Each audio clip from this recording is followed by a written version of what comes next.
अहान रायजादा, ऐसा वजनदार नाम मानो इंडिया की टॉप बिजनेसमैन फैमिलीज में से किसी एक का वारिस हो। मगर हम जिस अहान रायजादा की बात कर रहे हैं उसके कतरे कतरे से बेबसी झांक रही है। अहान एक करोड़पति बिजनेस फैमिली का दामाद तो जरूर है, मगर उसकी हालत पर घर के नौकर भी कहते हैं, कुछ पैसे चाहिए तो बता देना, तुम्हारी गरीबी देखी नहीं जाती। कहने को तो अहान जैसी रिच फैमिली के दामाद सड़कों पर महंगी कार दौड़ाते थे, महंगे क्लब्स में जाते थे, मगर अहान की लाइफ में 3 चीजें आम थी। पहली चीज बेइज्जती, दूसरी चीज बहुत बेइज्जती और तीसरी चीज बहुत से भी ऊपर वाली बेइज्जती। और हाँ, कभी कभी वो किसी रईस को जब अपनी बीवी को एक महंगे होटल में खाना खिलाते देखता था तो वो खुद से कहता था, एक दिन अपना भी टाइम आएगा जब मैं महंगे सूट में ऐसे किसी महंगे होटल में अपनी बीवी शनाया को दर्शन के साथ खाना खिलाऊंगा। जब वो मेरे सीने से लग के एक रोमांटिक डुएट में मेरे साथ रोमांटिक कैंडल लाइट डांस करेगी ना तो वहां बैठे सारे रईसजादों के सीने पर सांप लौटेंगे।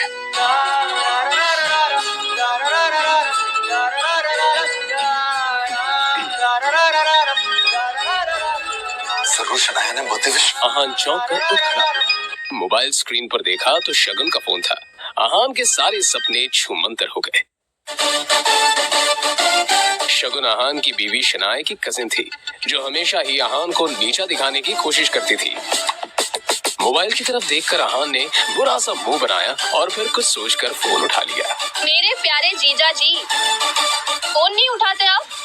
ये वो मैम। अच्छा वो सब छोड़िए, आप एक काम कीजिए, साहू ज्वेलर्स पे मेरा एक नेकलेस पड़ा है, मैंने ओनर को कॉल कर दिया है, वहाँ जाके नेकलेस कलेक्ट करके मेरे घर पे आइए।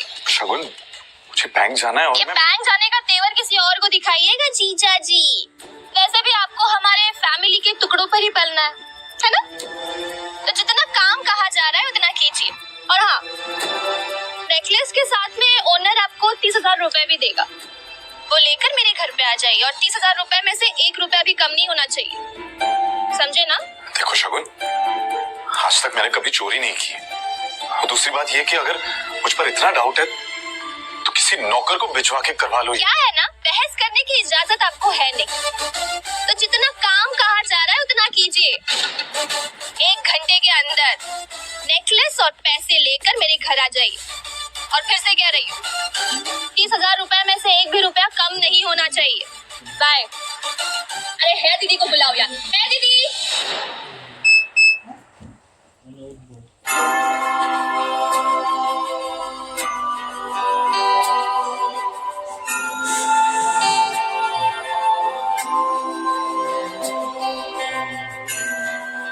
जल्द ही अहान फ्रेश होकर बाथरूम से बाहर आया और जल्दबाजी में अपनी अलमारी की तरफ बढ़ा, जिसमें 2 जोड़ी पुराने कपड़े रखे थे। उनमें से जो सबसे साफ कपड़ा था, अहान ने उसे पहनने के लिए चुना।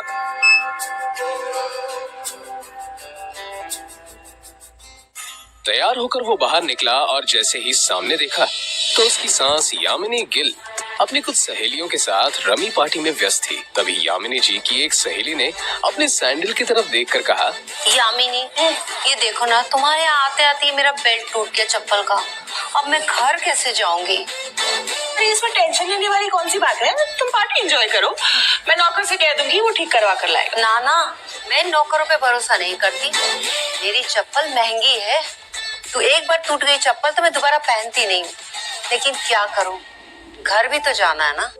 अहान उस तरफ से निकला ही था जब यामिनी जी की नजर उस पर पड़ गई। डोंट वरी, नौकर नहीं है, नौकर से थोड़ा ऊपर ही है, वो तुम्हारा काम अच्छे से करेगा।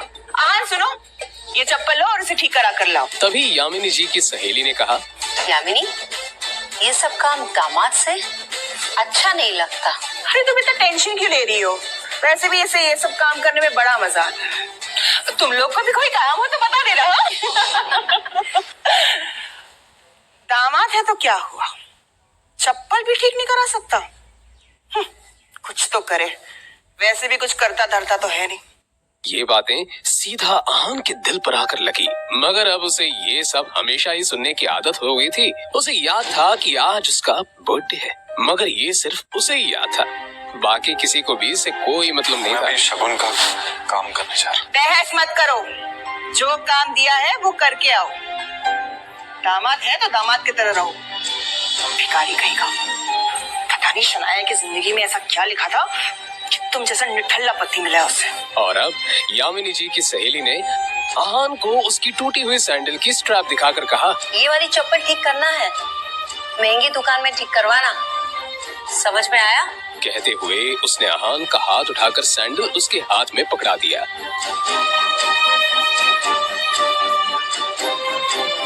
ना चाहते हुए भी आहान को यह काम करना ही पड़ रहा था।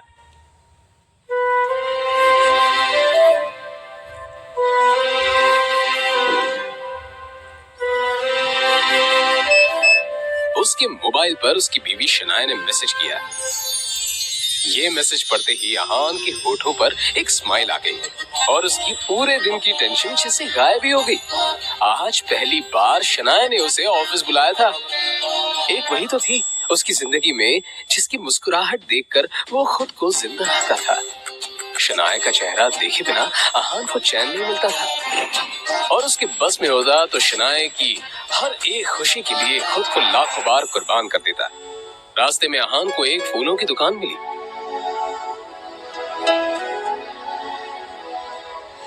और अपना पर्स निकालकर देखने लगा। उसमें सिर्फ 500 का एक नोट पड़ा हुआ था। जैसे ही आहान वापस मुड़ा तो उसे शगुन का काम और अपनी सास के दिए हुए काम याद आ गए। उसने एक नजर घूर कर उस सैंडल की तरफ देखा और कहा, माफ करना आंटीज और सासू माँ, आप लोगों को सादर प्रणाम। पर शनाया से बढ़कर मेरे लिए और कुछ नहीं है। थोड़ी सी डांट सुन लेंगे आपसे। और फिर उस पैसे से आहान ने शनाया के लिए फूलों का वो बुके ले लिया। आज वो पहली बार गिल कंस्ट्रक्शन के ऑफिस जा रहा था, जो कंपनी गिल खानदान की थी। ये सोचकर आज वो फूला नहीं समा रहा था कि वहाँ उसका अच्छे से स्वागत होगा कि तभी सामने से आने वाले एक आदमी से आहान टकरा गया। उसका नाम देव मल्होत्रा था। यू इडियट, दिखाई नहीं देता तुम्हें? पता नहीं कहां से मुंह उठाकर चले आते हैं। इस ऑफिस में तुम्हारी खड़े होने की भी औकात नहीं और ऐसे टहल रहे हैं जैसे तुम्हारी खाले जी का घर है। कौन हो तुम? शायद देव मल्होत्रा ने भी उसके बदरंग कपड़ों से उसे नौकर या ऑफिस बॉय ही समझ लिया था। मल्होत्रा ने एक नजर नीचे पड़े बुके की तरफ देखा और फिर उसे अपने पैरों तले कुचल के बाहर निकल गया। आहान ने अपना सर झुकाए बस उस बुके की तरफ देखा। उधर शनाया अंदर से ये नजारा देख रही थी। तभी आहान की नजर शनाया पर पड़ी तो एक पल के लिए वो अपनी बेइज्जती भूल गया और वो शनाया के केबिन में दाखिल हो गया। वो शनाया की तरफ बढ़ा। अब जाने भी तो शनाया, जो हुआ मेरे साथ वो हुआ, और तुम इतना टेंशन क्यों ले रही हो? जो बात गई वो बात गई। तभी शनाया चीखते हुए बोली, दूर हटिए आप मुझसे, दूर हटिए। आप चले क्यों नहीं जाते मेरी जिंदगी से? नर्क बना रखी है मेरी जिंदगी। आहान को एकदम से झटका सा लगा। वो खुले मुंह से शनाया की तरफ देखता रह गया। तभी शनाया आगे बोली, पता नहीं कौन से बाबू की सजा मिल रही है मुझे। नहीं, आप चाहते क्या? पापा ने हम दोनों की शादी जबरदस्ती करवाई थी, वरना आप तो कभी मेरे लायक थे ही नहीं। और आज भी आपको पति कहते हुए मुझे शर्म आती। अरे आज तो ड्राइवर नहीं था इसलिए आपको बुला लिया, पर मुझे क्या पता कि मेरा पति इस काम के भी लायक नहीं है। यहाँ आकर आपने मेरे सबसे पुराने क्लाइंट मिस्टर मल्होत्रा को नाराज कर दिया। अब कैसे होगा काम मेरा? आंखों में आंसू लिए शनाया ने आगे कहा, मैं जहां पर भी जाती हूँ आप मुझे बेइज्जती के सिवा और कुछ नहीं दे सकते। सिर्फ एक बदनुमा दाग बनकर रह गए आप मेरी जिंदगी में। इतना कहकर शनाया केबिन के बाहर निकल आई। तभी रास्ते में पड़े बुके की तरफ देखकर शनाया ने कहा, क्या है ये सब? क्या गंदगी फैला रखी है यहाँ पर? फेंको इसे डस्टबिन में। फूल को अपने पैरों से कुचलते हुए आगे बढ़ गई।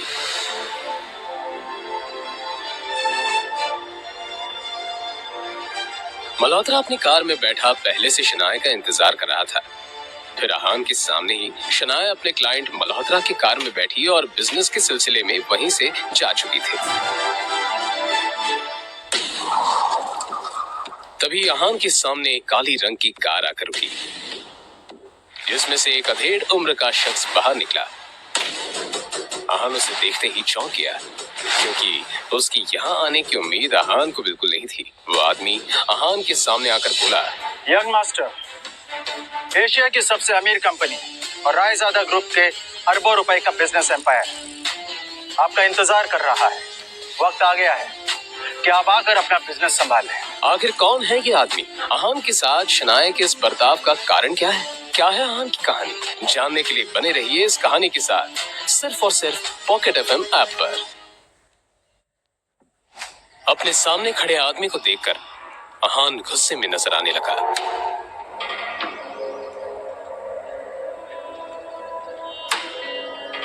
मिस्टर विक्रम, आप यहाँ पर क्या कर रहे हैं? यंग मास्टर, मैं आपको लेने के लिए आया हूँ। देखिए, मैं आपके साथ बहस तो नहीं कर सकता। मैं भी आपके पिताजी का एक नौकरी हूँ। पर हाँ, उन्होंने जो काम बोला है वो तो मुझे करना ही होगा। सीधे पॉइंट पर आइए। पहेलियां बुझाना मुझे पसंद नहीं है। तो मैं आपसे ये कहने के लिए यहाँ आया हूँ कि आपके पिताजी आदित्य रायजादा ये चाहते हैं कि आप आकर उनका बिजनेस संभालें। वो इस एशिया का सबसे बड़ा एम्पायर आपको सौंपना चाहते हैं। और आपको लगा कि मैं उनकी बात मान लूंगा? मैं तो उनका नाजायज बेटा हूं। तो फिर ये सब मुझे क्यों देना चाह रहे हो? फिर जब मेरी माँ बीमार थी और मैं उनके पास मदद मांगने गया था, वो तो मीटिंग में बिजी थे ना। और उसकी वजह से आज मेरी माँ इस दुनिया में नहीं रही, और इसके लिए मैं उन्हें कभी माफ नहीं करूंगा। तो बेहतर ये होगा कि आप चले जाइए। अहान के इस बात पर विक्रम ने एक लंबी सांस ली और फिर कहा, यंग मास्टर, आप तो जानते हैं आपके पिताजी कितने जिद्दी है। वो आपको वापस लाने के लिए किसी भी हद तक जा सकते हैं, किसी भी हद तक। उनके सामने कोई औकात नहीं रखता। वो जब चाहे, जिसे चाहे, जहां चाहे पल में मिट्टी में मिला सकते हैं। लेकिन हाँ, जो आपके साथ हुआ उसे भूल जाए और रायजादा ग्रुप को अपना ले। रायजादा तैयार है आपको वो सब कुछ देने के लिए है जिसके आप हकदार हैं। अहान ने जैसे अपना आखिरी फैसला सुनाते हुए कहा, आप यहाँ से चले जाइए विक्रम, और जाके बता दीजिए कि मुझे उनकी दौलत में कोई इंटरेस्ट नहीं, और उनकी सारी दौलत भी मेरी माँ को वापस नहीं ला सकती। और हाँ, ये बात गलती से भी बाहर नहीं आनी चाहिए कि मैं रायजादा खानदान से हूँ और रायजादा ग्रुप का मालिक मिस्टर आदित्य रायजादा का बेटा हूँ। चलिए। विक्रम उसे जाता हुआ देखता रहा और फिर अपना मोबाइल निकालकर आदित्य रायजादा का नंबर डायल किया। दूसरी तरफ से आवाज आई, मुझे वो किसी हालत में चाहिए। उसके लिए जो भी रास्ता अपनाना है अपनाओ। मुझे अहान हर हालत में चाहिए।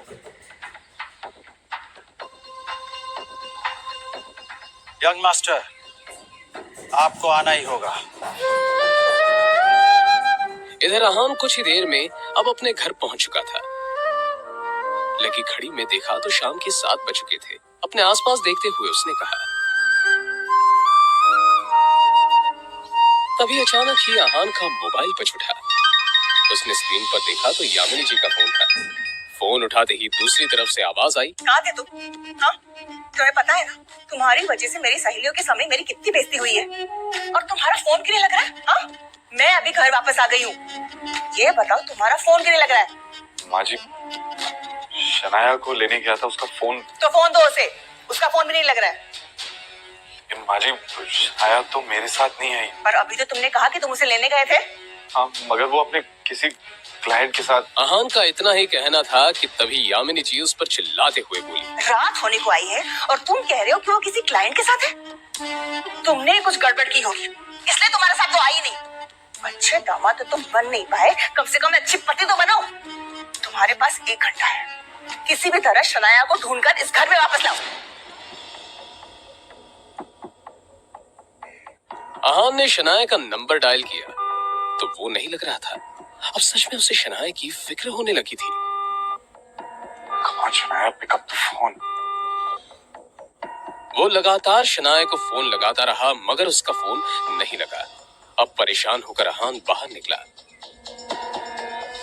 अहान के बारे में भले ही मल्होत्रा को नहीं पता था मगर अहान देव मल्होत्रा के बारे में कई बार शनाया के मुंह से सुन चुका था कि मल्होत्रा उसका पुराना क्लाइंट है और उसका एक नाइट क्लब भी है।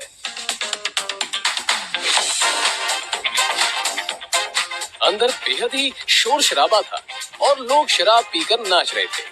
अहान ने चारों तरफ देखा पर कहीं भी उसे शनाया नजर नहीं आई।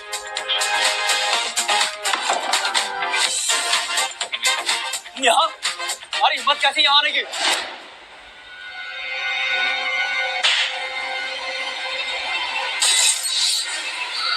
मिस्टर देव मल्होत्रा, मैं शनाया का पति हूँ।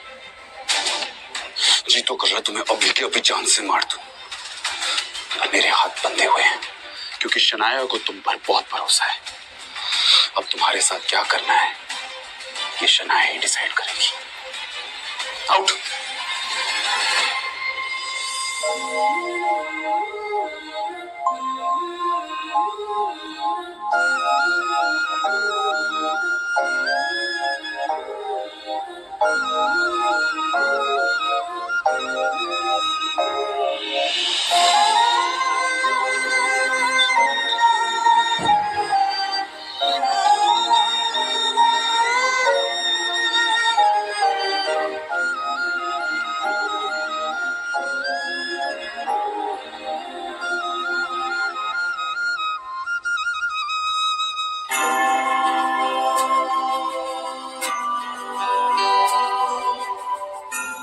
मुझे पता है हमारा एक साथ सोना आपको पसंद नहीं है, पर आज रात आपको इसी कमरे में सोना पड़ेगा। आप ऐसी हालत में नहीं हो जो मैं आपको अकेला छोड़ दूं।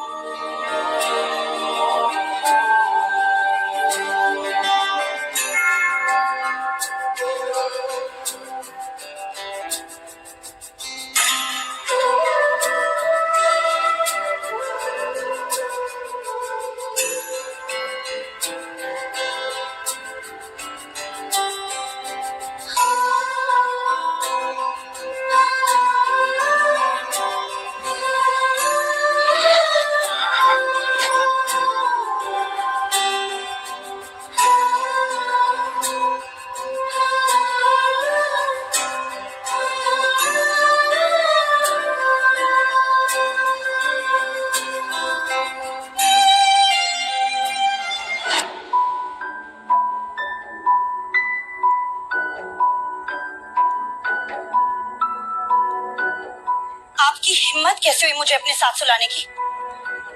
कैसे आई मैं यहाँ? कैसे आई हूँ मैं यहाँ? नहीं, एक सेकंड, आपको पता है ना कि मेरा कमरा अलग है, फिर भी आपने अपने बिस्तर पर अपने साथ मुझे सुलाने की हिम्मत की कैसे? नहीं, क्यों किया आपने ऐसा? क्यों? शनाया, तुम कल रात को नशे में थी। मल्होत्रा से बचाकर मैं आपको यहाँ लाया और आपको इस हालत में देखकर आपको अकेला छोड़ना मैंने सही नहीं समझा, इसलिए।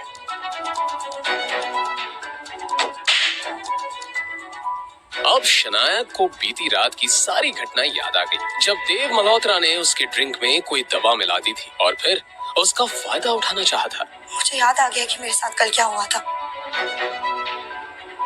पर अगर आप ये समझते हो कि आप इस बात का फायदा उठाकर मेरे करीब आ सकते हो तो ये दिमाग से कंप्लीटली निकाल दो। आपके चक्कर में मुझे याद ही नहीं रहा कि मुझे कितना जरूरी काम करना था। इस मल्होत्रा का तो कुछ करना पड़ेगा। मुझे पता ही नहीं था कि ये इतना घटिया इंसान निकलेगा।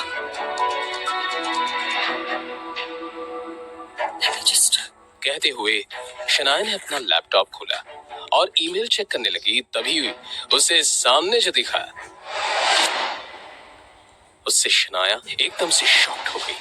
वो हैरानी से ईमेल पढ़ते हुए बोली, कैसे हो सकता है?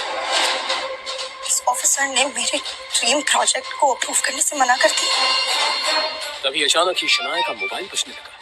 उसने स्क्रीन पर देखा तो उसके दादाजी आनंद गिल का कॉल था। गिल कंस्ट्रक्शन कंपनी के बिजनेस से जुड़े सारे अहम फैसले वही लेते थे। शनाया फोन की तरफ ऐसे देखने लगी जैसे अगर उसे उठा लिया तो कयामत ही आ जाएगी। उसे पता था कि बिजनेस से जुड़े फैसले लेने में उसके दादाजी बेहद सख्त हैं। आखिर में फिर शनाया ने फोन उठाकर अपने कानों से लगा ही लिया। कुछ ही देर में वो यूं ही दूसरी तरफ से बातें सुनती रही और फिर आखिर में मोबाइल उसके हाथ से छूटकर नीचे गिर गया। वो एकदम से सदमे में आ चुकी थी। आखिर क्या कहा गया फोन की दूसरी तरफ? क्या अहान और शनाया के बीच मिटेंगी दूरियां?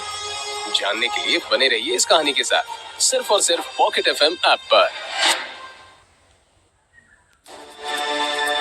हमारी कंपनी के सबसे बड़े प्रोजेक्ट को तुमसे वापस लिया जा रहा है और साथ ही अब तुम इस फैमिली बिजनेस से अलग रहोगी। तुम्हारा अब गिल कंस्ट्रक्शन से कोई वास्ता नहीं होगा। I hope that is clear.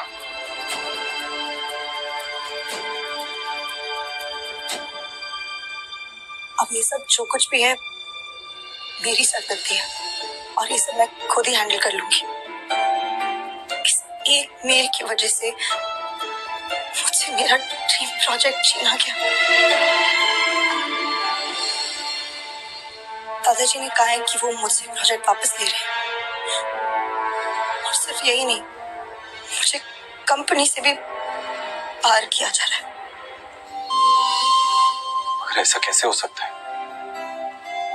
एक प्रोजेक्ट की वजह से कोई भी किसी को कंपनी से कैसे निकाल सकता है?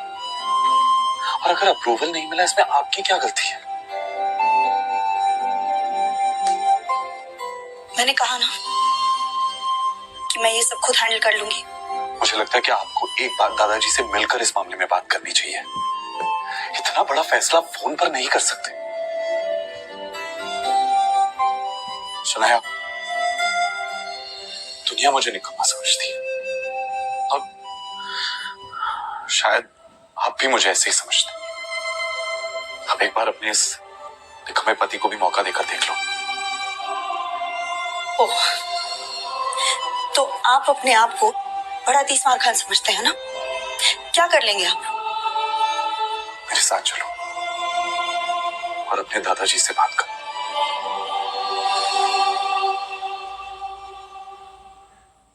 चलो। कुछ ही देर में वो दोनों शनाया के दादाजी आनंद गिल के ऑफिस में थे। Shanaya, Aahan, sit down. देखो शनाया, बिजनेस के मामले में मैं बहुत साफ हूं। मैंने जो फैसला लिया है गुस्से में आकर नहीं और ना ही जज्बात में आकर लिया है। ये नई बिल्डिंग का प्रोजेक्ट गिल कंस्ट्रक्शन का बहुत बड़ा सपना था जो अब तक मुकम्मल नहीं हुआ। वाई? दादाजी, I feel like क्योंकि तुमसे ये काम नहीं हो पा रहा। मैंने ये प्रोजेक्ट तुम्हारे कजन सौर्य को दे दिया है। आज से वो इस प्रोजेक्ट को हैंडल करेगा। तुम घर पर बैठकर आराम करो।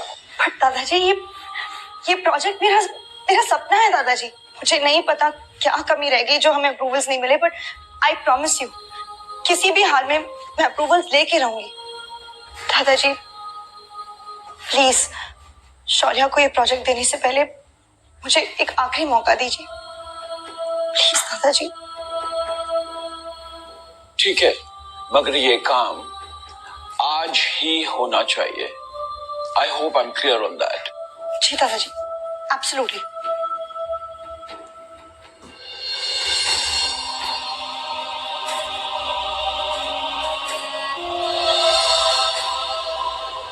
शौर्य शनाया का ही कजिन था जो हमेशा से शनाया को बिजनेस से बाहर करना चाहता था। उसकी हसरत थी कि एक दिन वो इस बिजनेस एम्पायर को हासिल कर ले और इसके लिए शनाया को वो हर हाल में पीछे छोड़ना चाहता था। अप्रूवल के लिए आई हो, मगर अफसोस अब कोई फायदा नहीं है, क्योंकि उस ऑफिसर को मैंने ऑलरेडी खरीद लिया।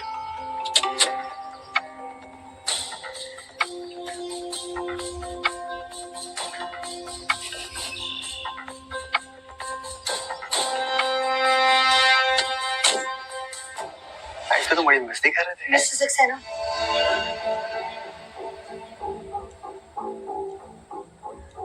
कहिए शनाया जी, कैसे आना हुआ? किल कंस्ट्रक्शन की जो बिल्डिंग है उसके सारे डॉक्यूमेंट्स कंप्लीट है और हर जगह पर सारे नियमों का पालन भी किया गया है। बावजूद इसके हमें अप्रूवल नहीं मिला। क्या मैं आपसे पूछ सकती हूँ कि आपने ऐसा क्यों किया? मैंने इन्हें ऐसा करने बोला था। कमली, तुम यहाँ? हाँ, मैं यहाँ, मैं यही काम करती हूँ। और ये जिस सक्सेना से तुम बात कर रही हो ना, वो मेरा पति है शनाया। जब मुझे पता चला कि तुम्हें हमारे अप्रूवल की जरूरत है, तो मैंने ही इन्हें ऐसा करने से मना कर दिया। आज मेरा पति वो जगह पे है जहाँ वो तुम्हारा काम बना भी सकता है और बिगाड़ भी सकता है। लेकिन तुम तो बहुत पैसे वाली हो ना शनाया, तो जाओ करवा लो अपना काम, जिससे भी करवा सको। कामिनी, जो कुछ भी हुआ वो सब मेरी गलती थी। मैं बहुत नासमझ थी। प्लीज अगर हो सके तो सब भूल जाओ। मैं नहीं भूल सकती शनाया, मैं नहीं भूल सकती उस दिन को शनाया, जिस दिन मेरी शादी तय हुई थी और ये बात मैं तुम्हारे साथ सारी सहेलियों को बता रही थी। और तुमने मेरे बेरोजगार पति के बारे में सुनकर सबके सामने उसका मजाक उड़ाया था और मेरा भी मजाक उड़ाया था। सारी सहेलियां हंस रही थी मेरे ऊपर और मैं रोते हुए वहां से आई थी। कामिनी देखो, वो सब मेरी नासमझी थी और मैं बहुत ज्यादा शर्मिंदा हूँ। शर्मिंदा होने से काम नहीं चलेगा शनाया। उस दिन का बदला तुम्हें आज चुकाना होगा। बेइज्जती के बदले बेइज्जती होनी चाहिए। मतलब ये तुम्हारा पति है ना? इसने आज तक कौन से झंडे गाड़ दिए शनाया? अरे इसकी तो मेरे पति के बराबर खड़े रहने की भी औकात नहीं है। और मैंने सुना है कि ये घर जमाई बनकर रहता है। कामिनी, अब तुम गलत बोल रही हो। मैंने अभी कुछ कहा ही कहा है शनाया। ठीक है, अब सुनो, अगर तुम्हें अप्रूवल चाहिए तो तुम्हारे पति को बोलो मेरे पति के सामने हाथ जोड़ के गिड़गिड़ा के अप्रूवल की भीख मांगे। कामिनी, तुम बाहर का रास्ता उधर है शनाया।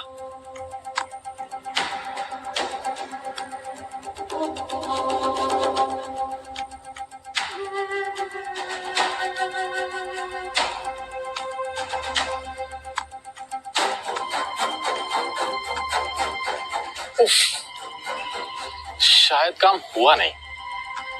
So sad. अब तो तुम्हें ये प्रोजेक्ट मेरे हवाले करना होगा। और तो और आनंद दादू की नजरों में भी अब तुम किसी काम की नहीं रही। अब तो तुम्हें ये कंपनी भी छोड़नी पड़ेगी। तुम बिल्कुल टेंशन मत लो, मैं हूं ना, मैं सब संभाल लूंगा। तुम बस घर पर आराम करो अपने उस निकम्मे पति के साथ, उसकी निकम्मी बीवी बनकर। और वो तुम्हारा पति कहाँ रह गया? वापस नहीं आया तुम्हारे साथ?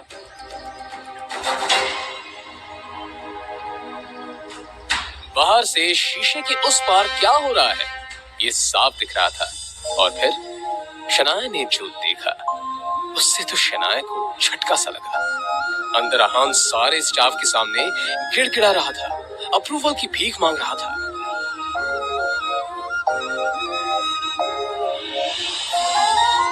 सचमुच बहुत प्यार करता है तुमसे, तुम्हारे लिए कुछ भी कर सकता है। वैसे कहाँ से मिला तुम्हें ये? खैर मुबारक हो, तुम्हें तुम्हारा अप्रूवल मिल चुका। मगर ये कैसे हो सकता है? मैंने तुम्हारे पति को पैसे दिए हैं। वो तुम्हें वापस मिल जाएंगे। मेरे लिए मेरा बदला ज्यादा जरूरी था।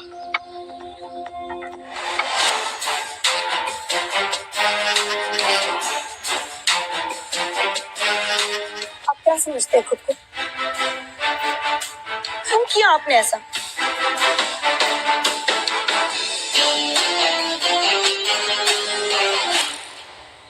तुझे क्या लगता है कि तेरे ऐसा करने से शनाया को सब कुछ वापस मिल जाएगा?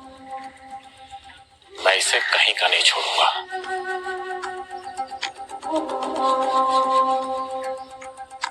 तो क्या दुनिया में कोई भी शनाया का बाल तक बांका नहीं कर सकता। ओ, मगर कब तक साथ देगा तो शनाया का? देखता जा, मैं तेरा और शनाया का रिश्ता ही खत्म कर दूंगा। कोशिश कर ले, चल जाएगा।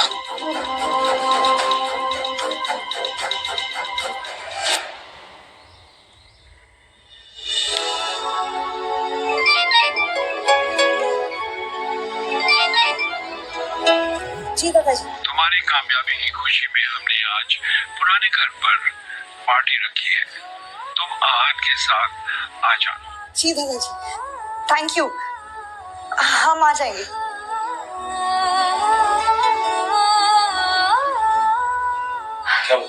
वो दादाजी ने पुराने घर में पार्टी रखी है और हम दोनों को बुलाया है।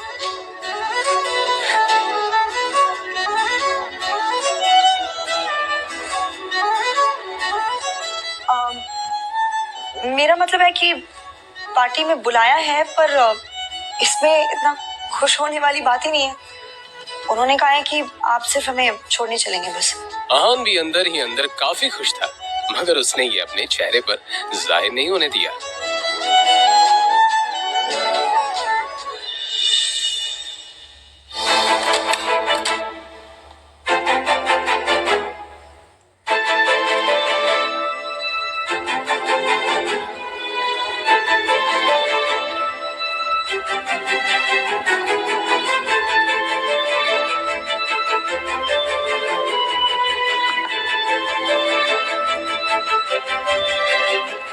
इतना हैरान होने की कोई जरूरत नहीं है। अपने लिए कुछ कपड़े मंगवाए थे, पसंद नहीं आए। दुकानदार पैसे वापस ही नहीं कर रहा था, तो मैंने सोचा आपके लिए कुछ मंगवाए।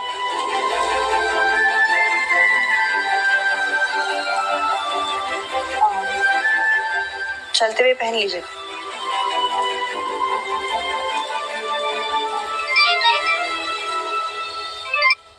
हाँ शगुन बोलो। शनाया, ये शॉपकीपर बोल रहा है कि तुमने आहान के लिए स्पेशल ऑर्डर देके सूट बनवाया है। क्या चल रहा है ये सब? तो मैं आहान के लिए कुछ करूं तो उसमें गलत क्या है? फोन रखो, बाद में बात करते हैं। शाम हो चुकी थी और सभी बड़े लोग पार्टी में आ चुके थे। आहान और शनाया को देखकर शौर्य और शगुन के मन में कुछ और ही चल रहा था। एक काम बोला था मैंने इस आहान को, वो भी नहीं हुआ इससे। आजकल बहुत सर पर चढ़कर नाच रहा है। इसके लिए मैंने खुद कुछ सोच रखा है, कुछ ऐसा जिससे जितनी ये जोड़ी खूबसूरत दिख रही है उतना लोग इन पर थूके। उसके लिए मुझे तुम्हारा साथ चाहिए होगा। आखिर क्या प्लान आया है शौर्य के दिमाग में?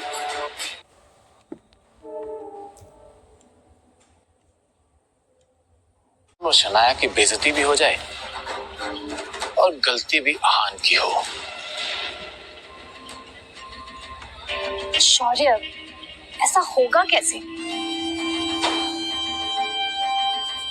इस गरीब सड़क छाप पे इतना महंगा सूट कुछ जम नहीं रहा है। शनाया, वेलकम बच्चा।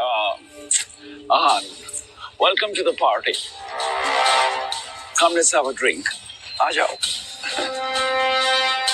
शनाया भी पता नहीं आजकल इसे कुछ ज्यादा ही भाव देने लग गई है। पता नहीं क्या हो गया इसे। सही कहा, आजकल कुछ ज्यादा ही उछल रहा है। अब देखो मैं क्या करता हूँ।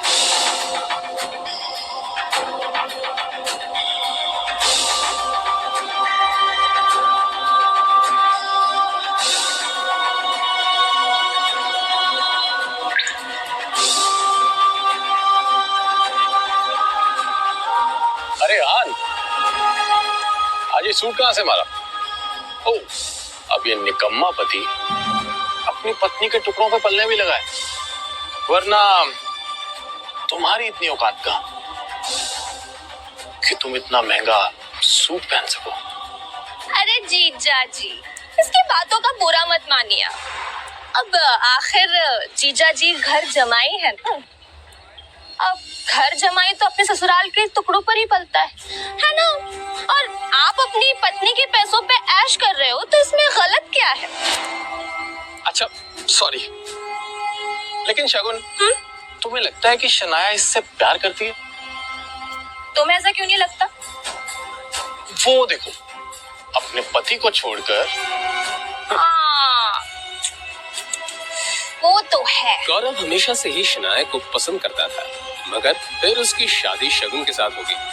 बावजूद इसके गौरव अब भी कोई मौका नहीं छोड़ता था, इसलिए अब भी वो उस पर ट्राई करता रहता था। हाँ, ये बात अलग थी कि शनाया गौरव को जरा भी भाव नहीं देती थी। कम से कम आज के दिन तो शनाया को अपने पति को अकेला नहीं छोड़ना चाहिए था। जीजा जी, ओ छोड़िए ना, चलिए हम एंजॉय करते हैं। नहीं, मैं शराब नहीं पीता। अरे कम ऑन आहान, कभी कभी ऐसी पार्टीज में ये सब चलता है। हाँ। पी भी लो। अरे लो यार, P low. That's like a good boy. ओ जीजा जी, हमारे ग्लास से नहीं पियेंगे? इतना भेदभाव? चलिए, come on, finish it. Come on, come on, come on, come on. You have to do this. You have to do this. Come on, come on. Bravo, जीजा जी.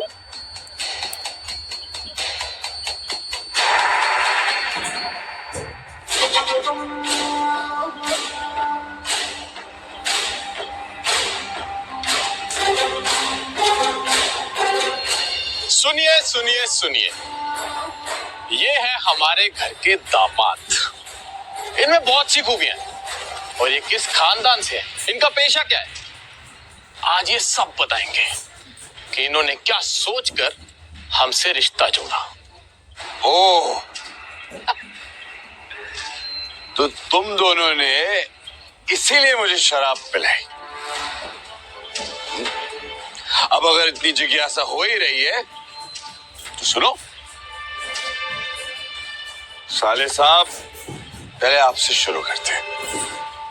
तुम ना एक नंबर के लालची और खुदगर्ज इंसान हो। गिल कंस्ट्रक्शन के भाग दौड़ को हासिल करना चाहते हो और इसीलिए तुम शनाया को अपने रास्ते से हटाना चाहते हो।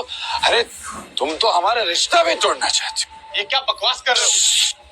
चुप, बिल्कुल चुप, मेरी बात खत्म नहीं हुई अभी तक। हाँ, तो तुम इस बिजनेस को हासिल करने के लिए तरह तरह की चालें चलते हो। अपने बाप नीरज गिल के साथ मिलकर दादाजी की चपलूसी करते हो और उन्हें शनाया के खिलाफ भड़काते हो। Stop it. आखिर ये हो क्या रहा है यहाँ? दादाजी दादाजी दादाजी, वैसे भी दादाजी आपका क्या कहना। दिखाने को तो आप शनाया को मौका देते रहते हो, लेकिन अंदर ही अंदर आप शौर्य को ज्यादा चाहते हो। इसीलिए तो आपका हर एक फैसला शौर्य के हक में और शनाया के खिलाफ होता है। You are disgusting. जाओ यहां से। आहान, अपनी हद में रहो। ये हमारे दादाजी हैं, तुमसे उम्र, रिश्ते और औहदे में सबसे बड़े हैं। शगन, ओ शगन, तुम्हारी कमी थी। क्या है, मुझे पता है कि शनाया के खिलाफ तुम और शौर्य अब एक हो चुके हो। आखिर तुम शौर्य के चाचा की बेटी जो हो। अंदर ही अंदर तुम एक दूसरे के बारे में जो भी कहो, पर जब बात शनाया की आती है, मुझे पता है कि तुम दोनों एक हो जाते हो। इसीलिए मुझे शराब पिलाई ताकि तुम मेरी बेइज्जती कर सको, है ना? पर तुम लाख कोशिश करो, मैं शनाया के साथ हूं और मेरे होते हुए शनाया का कोई कुछ नहीं बिगाड़ सकता। सच कहूं, शौर्य, तो एक शनाया ही है जो तुम सबसे ज्यादा टैलेंटेड है, सबका ख्याल करती है, सबका फिक्र करती है, लेकिन भेदभाव भी उसी के साथ हो रहा है। अपनी ये बकवास बंद करो। ऑलरेडी बहुत बेइज्जती करवा चुके हो तुम। निकल जाए यहां से। तू कल भी शनाया की जूती के बराबर था और आज भी वही है। आज तुम दोनों ने बेशर्मी की सारी हदें पार कर दी। किसी को नीचा दिखाने के लिए कोई इतना गिर सकता है, ये मैं पहली बार देख रही हूँ। आज के बाद आहान को कुछ भी कहने से पहले एक बात याद रखना, ये मेरे पति हैं और जो तुम लोगों के लाख कोशिशों के बावजूद भी ना बदल नहीं सकते। इसलिए अगली बार आहान के साथ कुछ भी गलत करने की कोशिश की ना तो मुझसे बुरा कोई नहीं होगा।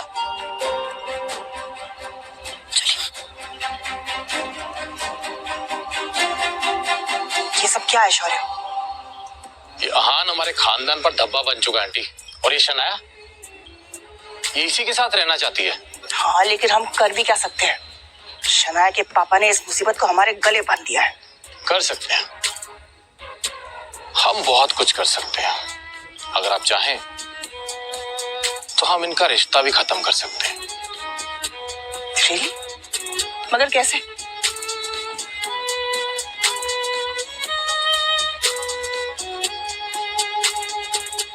ठीक है, तुम्हें जो करना है तुम करो, लेकिन एक बात याद रखना, शनाया को कुछ नहीं होना चाहिए। आप फिक्र मत करिए, शनाया को कुछ नहीं होगा।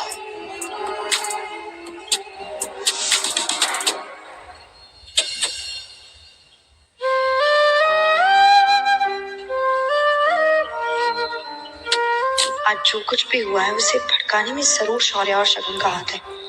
मगर जो भी हो, आखिरकार आहान के दिल में छुपी हुई फीलिंग्स तो सामने आ गई। अब मैं कॉन्फिडेंट हूँ कि आहान भी वही महसूस करता है जो मैं करती हूँ।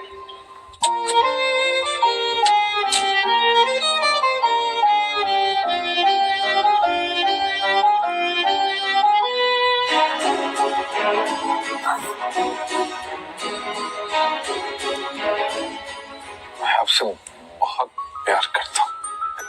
सॉरी, जो भी हुआ ना उसमें मेरी कोई गलती नहीं।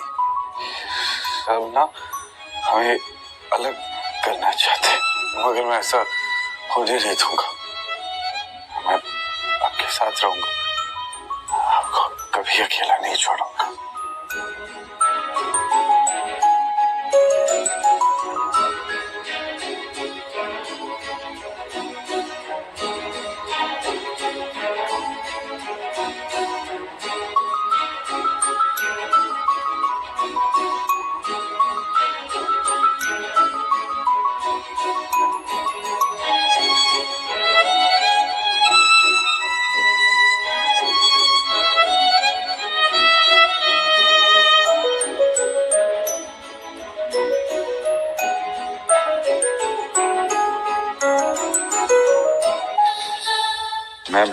मैं यहाँ कैसे आया?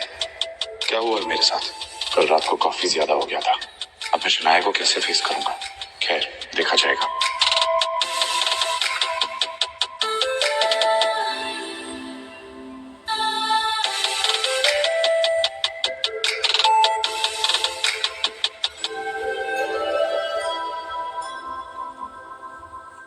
Good morning. कल रात जो भी हुआ उसके लिए मैं बहुत शर्मिंदा हूँ। कल रात को आपको फिर से मेरी वजह से तकलीफ हुई, उसके लिए हो सके तो मुझे माफ कीजिए। कल रात के लिए रियली सॉरी। कॉफी तो ले लो।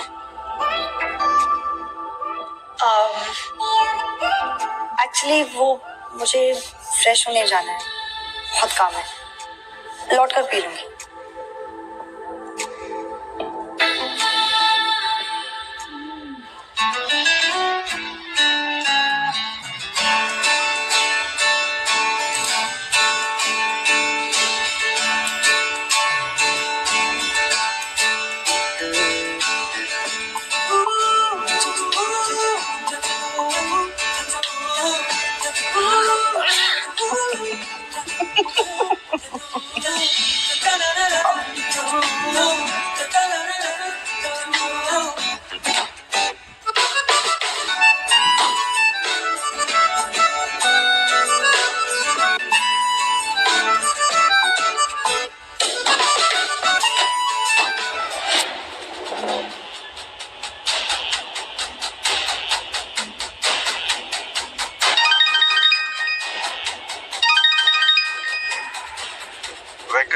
विक्रम बोल रहा हूँ। अब आप क्यों फोन कर रहे हैं? अपने फैसले के बारे में क्या सोचा है यंग मास्टर? मैंने आपसे कितनी बार कहा है मेरा पीछा छोड़ दीजिए। मुझे बार बार फोन मत कीजिए। मैं नहीं चाहता कि कोई भी जाने कि मैं एक अमीर ज़ादा हूं। ये बात सीक्रेट ही रहनी चाहिए।